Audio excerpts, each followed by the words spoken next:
Now that we've processed all of our object detection inside of our clip, now we can actually run the pose estimation settings. So first thing we need to do is install MediaPipe. You do that by just running this cell here that says pip install q MediaPipe. Sorry, again, I am in the same collab notebook that we looked at in the previous video, so that is the week 4 pose tracking one. It'll be linked to in our syllabus as well as in the YouTube video. That's gone ahead and been installed. Now we need to grab the model for this, so we're going to go ahead and run this cell, and that should quickly, if we refresh over here, install this .task folder, and that contains all of our model files. Next, let's install a couple utility functions that just do the object or the pose estimation for us. And now we're going to process a test video clip. So what I recommend you do is go up from when you were processing all of your video and grab one of the files. It's probably safest to grab one that had one person in it. If you want to grab it with multiple people in it, that's probably fine. You might need to edit a line of code in there. I'll show you where to edit that if need be. I would just grab one of the ones with one person in it, and then you'll want to go and grab that folder path. So again, in my case, it was in Algo Film, Clips, Night Hunter, and I would go and paste it in. So I've already gone ahead and done that down here. So paste it underneath process test video. You'll paste in the entire path to your video, and then you can go ahead and just run it. And I should also mention, if you do have more than one person, I'll make this really quickly for people. If you do have more than one person in your clip, you're going to want to edit this line. Oops, I always do this the wrong way. Type number. Actually, it's an integer. So you'll want to edit this number. So mine had 1 in it, so I'm going to leave it at 1. If you want to make it, oops, that's spelled wrong there. That's why it's not showing up here. If you want to make it 2, 3, 4, 5, whatever matches your input video, you can do that here. And let me just make sure it's being passed through. And poses, inputs. Yep, cool. So that should work. So I'll just go ahead and run this. Now for this example, we're also going to get a test video output with our skeleton overlaid on it. When we do this for the JSON version, we will not do that because it's going to take a lot of time to process those videos. So we want to save ourselves some time here. So if I close my drive folder over here and I refresh, I should now see a folder with the TMP and then a timestamp. If I open this, I'll see all of the frames generated and then also another video. So let me copy this path for this video. And in the next cell down, we're going to want to put this in for the pose video path. So I'm going to paste that in, and let's run this cell. And here's my output video. So you'll see, this did capture a little bit of his arm, shoulders, eyes, and mouth. So this looks pretty accurate. It's a little wiggly. That generally happens with these models. But in general, this is a pretty good output. Now I could go grab a different piece or a different video. Let's actually maybe do that. Let's go up here and grab one other. Let's go to my drive, Algo Film, Clips, Night of the Hunter. Let's grab one with multiple people in it. So I'm doing a lot of scrolling, I know. Let's grab one with 3 people. So let's go Night of the Hunter, scene 66. And let's replace the file name here. And we want to set this to 3. Now you can either do the arrows or you can just enter in a number. And let's go ahead and run this.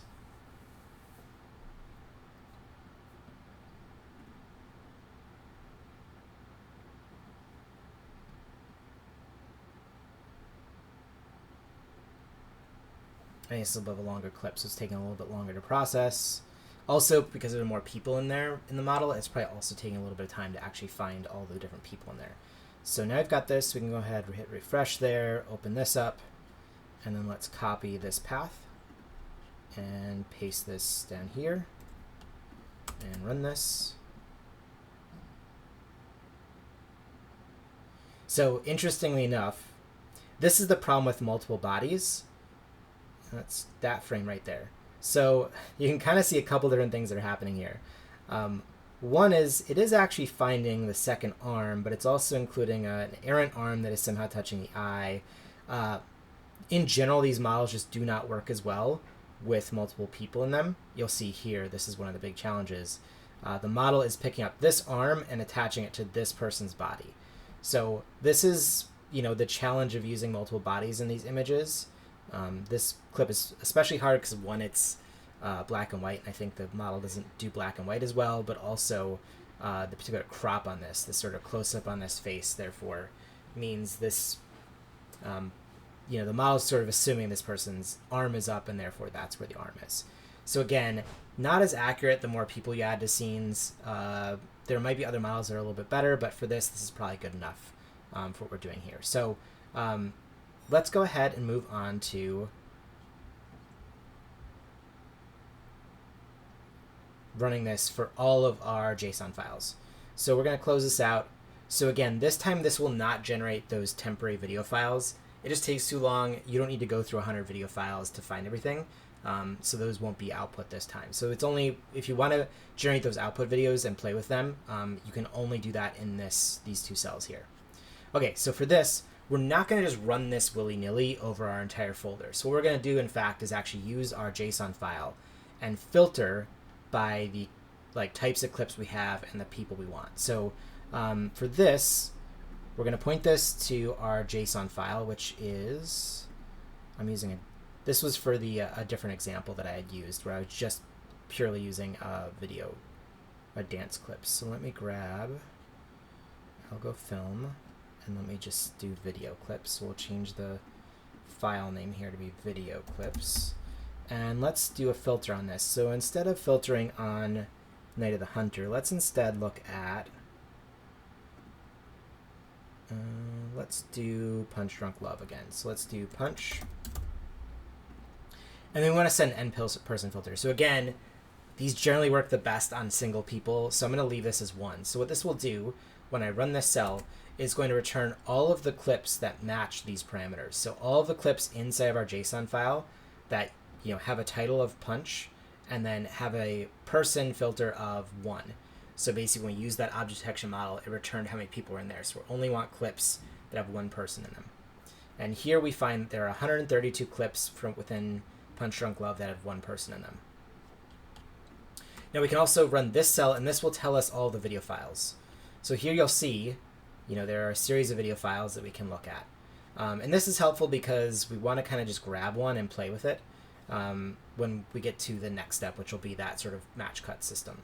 So now we can run this cell, and this will run over all of these videos and process the JSON, the skeleton model, and save it to our JSON file. So we can go ahead and run this now.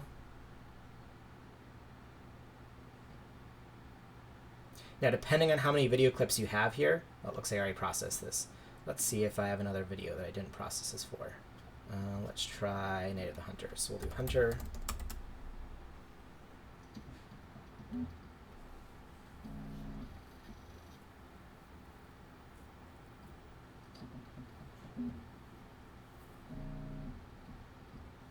Okay, now it says there's only 18 clips. That's probably safer. That'll be a little bit faster for us. So now we can go ahead and run this again. And this might give me this error message again because it's annoying, but let's see. Okay, this looks good. So this will now run over every clip in our selection settings here. Again, I only recommend doing this on starting with 1 person. You can try it with multiple people. This filter here is fed into our output to make sure we're getting the right skeleton model out. So again, we're using this number to tell the model the number of people to look for as well. I kind of think that these were longer clips. It should be a little bit faster than that. But either way, we did get to process these clips, and you'll see that it is just saying they're processed. Usually I would output actually all of the data, but I found that on a longer save, outputting that much data tends to jam up collabs, so it's a little bit safer to not do this. Okay, so now that we've got our data saved, we can go ahead and start to play with that data. So we're going to run this again.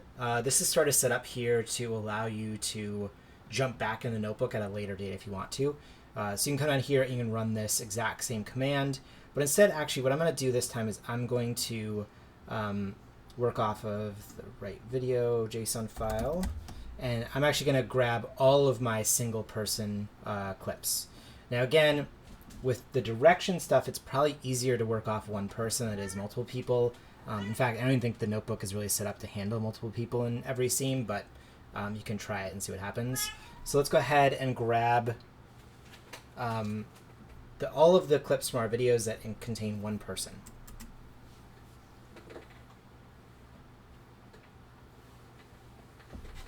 Oops, what happened here? Let me edit this.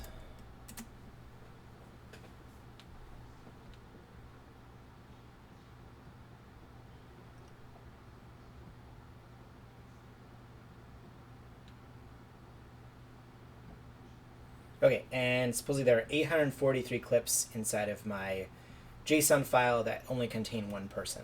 So now we can go ahead and process the body directions. So the only thing we need to set up for here is our threshold. So a threshold is, as you probably saw with the video we output, there's a little bit of wiggle in every file. And we don't really want to think about wiggle as like a directional movement. So what the threshold does is it says like what's the maximum or like minimum amount that needs to be covered to consider that a movement. And the threshold here of 0.1 actually means 10%. So the way that XY data is stored in our key points data is as a percentage of the width or height. So by setting this to 0.1, we're saying that the amount of movement that should be triggered for a body direction is 10% of the width or height. So we'll go ahead and run this, and that just saves our threshold as well as the commands. And then we'll go ahead and process all of our data.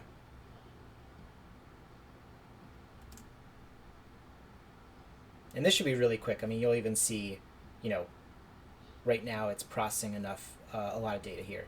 You will see in some cases that it's not enough data. That means that either the key points were all empty or that there were not enough frames to actually process the movement on it. That can happen. It generally just means that the bodies, that they couldn't really find any good body data in the pose estimation setup.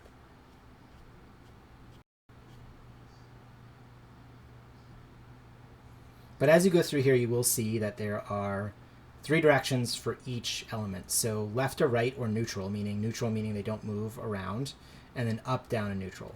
So in this case, a lot of these pitch black scenes have a lot of movement. And let's see if there's some neutral data anywhere in here.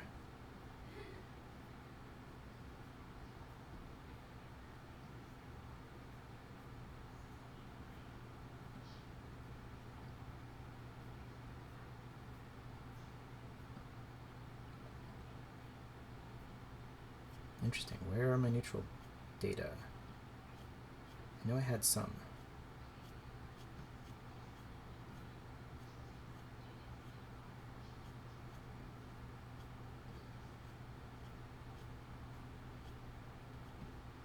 Yeah, there's some neutral data here. So again, 10% might be too much, or too little actually. You might want to even crank it up to like 0.25. That would mean there's a lot of movement. So again, this takes a little bit of, sort of wrangling and trying to play with stuff to figure out if it's the right amount. So you may want to even go in and look at individual clips and see like, is that the right amount of movement? Do I want to increase that threshold anymore? I'm going to assume this is kind of good, and we'll come and pick this back up at a later date. Next, we want to try to play with match cuts, right? So this time, what we're going to do is we're going to load in our video clips. And what I generally recommend you do as well is also pick by shot type. So now we've got multiple filters here, right? So we can pick by the file name, the number of people in the scene, and then, the type of shot, as well as, the confidence value. So I'm going to say, since this is a full shot and I want the full body, let's go ahead and grab the full shot, and then let's run this and see how many clips it actually grabs.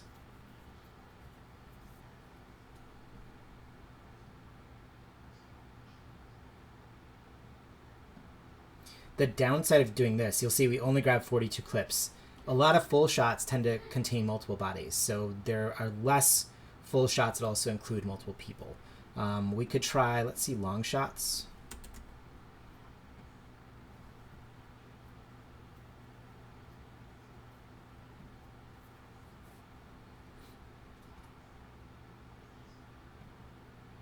So there are 69 long shots that contain only one person. So let's work off this data set, and we'll actually now begin to do the matching. So the thing here is you can run this cell again, and this just gives us all of the names of our files, right? So let's go ahead and look at one of these. And let me just add in a little additional piece here. Let's say file name.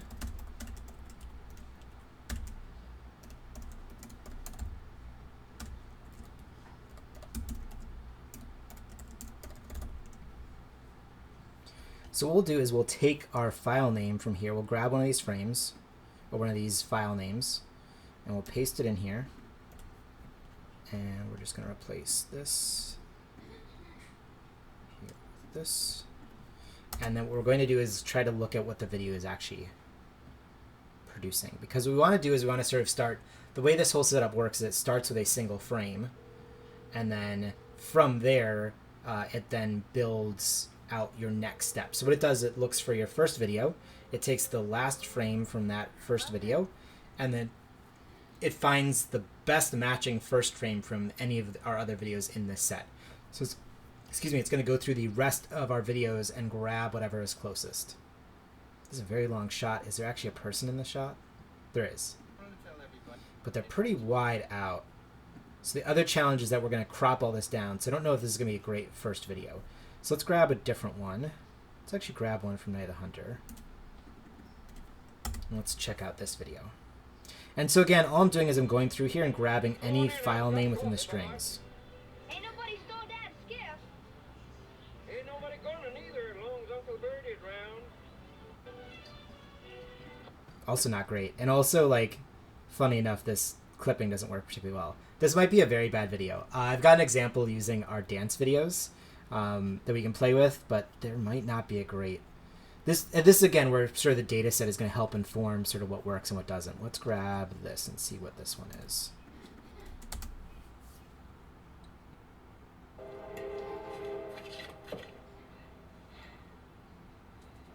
All right, let's try this one. This is at least...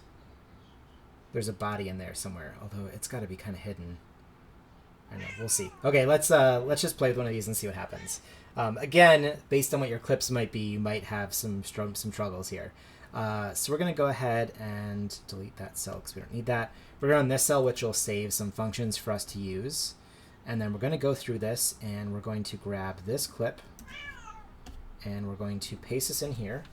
And then the way this works is that this is our starting video. So this will always be the first video.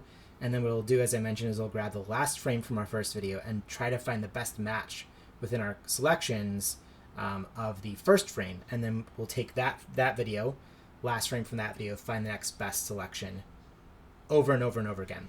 Now there's another line in here that allows for max video, which means how many total clips do I want? And that would be 20 in this case. I mean, you could set it, the other option is -1, which means grab all of the video clips that we're using.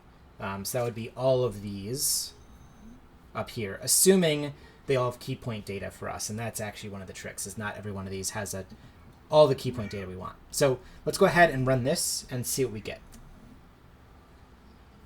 And apparently we get an error message. Why did we get an error message? Sort of keys. Interesting. Okay. Let's do this. Move this down here. Here we go. Okay, so it generated all of our videos. Apparently there were only 15-ish videos that actually had enough data for us to use. And that can happen sometimes because you don't have all the landmark data, or you don't have enough data in it. So the problem here you'll see is that you need a lot of data for this to work. And if I had to guess, it's going to look pretty bad. We've got our video order here now, and we'll sort of, let's run it and see what we get. So this allows you to sort of see the exact file order. Again, say you wanted to like not use FFmpeg and you wanted to pull these into an editing program. This will allow you, like this would give you the index or the order, and you could go and do it yourself if you wanted to. I did not make an EDL file output for this, but maybe I will over the next week or two. So if anyone wants that, let me know. Next, we'll run this just to make sure we output everything in the right place. And then let's call this video match cut. Let's call this pose video match cut. So we'll run this.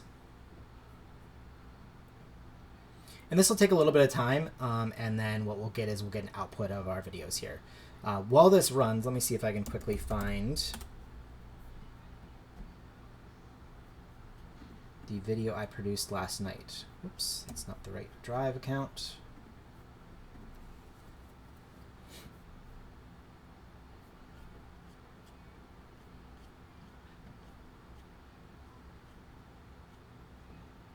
Here we go.